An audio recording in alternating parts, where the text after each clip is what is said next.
জামাতের ঘাটতিটা কোথায়, এই দুর্বলতাটা কোথায়, এবং এটা কিয়ামত পর্যন্ত থেকে যাবে যদি জামাত এই বলয় থেকে বের হয়ে আসতে না পারে। আমি সুনির্দিষ্ট অভিযোগের ভিত্তিতে বলছি।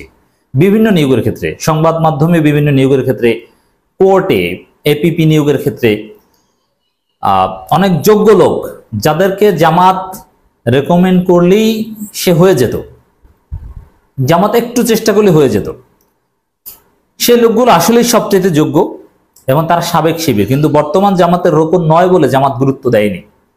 এবং অনেকে আক্ষেপ করে আমাদেরকে জানিয়েছে দেশের বিভিন্ন জায়গা থেকে, শিবিরের সাবেক সদস্য সাথী বর্তমানে জামাত সমর্থক, জামাতপন্থী, কিন্তু জামাতের রোকন নয়, এই কারণে জামাত তাকে গুরুত্ব দেয়নি, যার ফলে তিনি নিয়োগ পাননি, ওইখানে বিএনপি রিপ্লেস হয়েছে।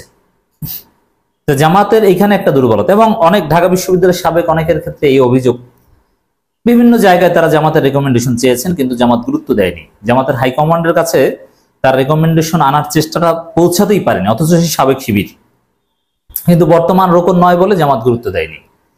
এই সব জায়গায় এবং আরো কিছু বেসরকারি প্রতিষ্ঠান বা বিভিন্ন জায়গায় নিয়োগের ক্ষেত্রে রেকমেন্ডেশনের তথ্য উপত্য আমাদের কাছে যে যতটুকু এসেছে, জামাত রেকমেন্ড করেছে কিন্তু সাবেক শিবির যোগ্য, এদেরকে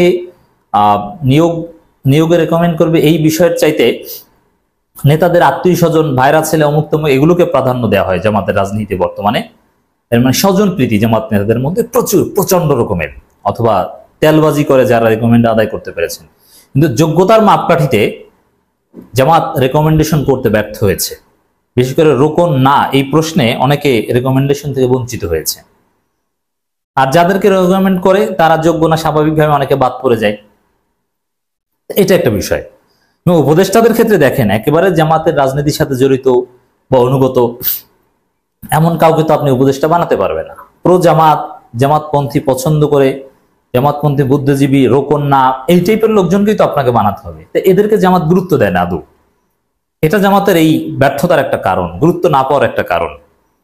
অতএব জামাতের জন্য এখান থেকে শিক্ষা একটা, সবাই সাবেক শিবির সবাই জামাতের রোকন হবে না, হওয়া জরুরি না, কিন্তু জামাতে অ্যাফিলিয়েটেড কিনা অথবা জামাতের ক্রিটিক করলেও মোটামুটি প্রো জামাত কিনা, গ্রেটার লেভেলে সে জামাতের স্বার্থের বাইরে কাজ করবে না বা জামাতের ইন্টারেস্ট লেভেলের মধ্যেই কাজ করবে, এরকম একটা ধারণা পেলেই তার ক্ষেত্রে জামাত চেষ্টা করতে হবে, এটা উচিত।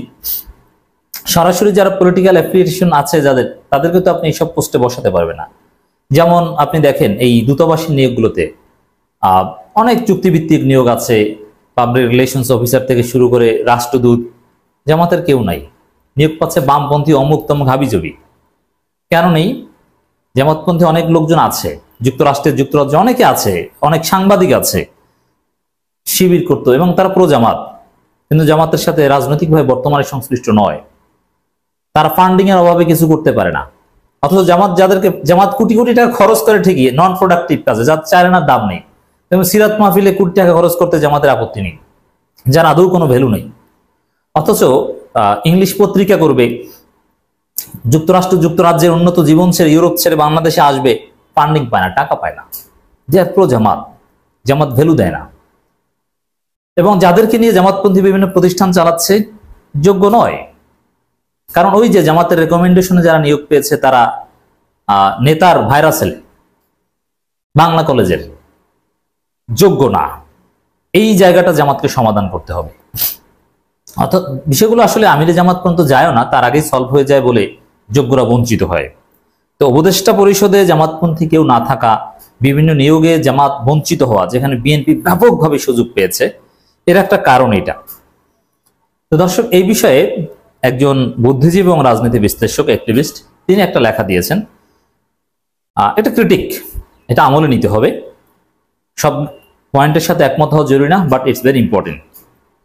তিনি লিখেছেন, জামাত শিবিরের লোকেরা নানান ইনফ্লুয়েন্সারের কথায় অমুক উপদেষ্টা তমুক চেয়ারম্যান ডিজি নিয়ে কথা বলে, কিন্তু গত 3 মাসে তারা জামাতপন্থী একজন লোককে উপদেষ্টা বানানোর চেষ্টা করেনি।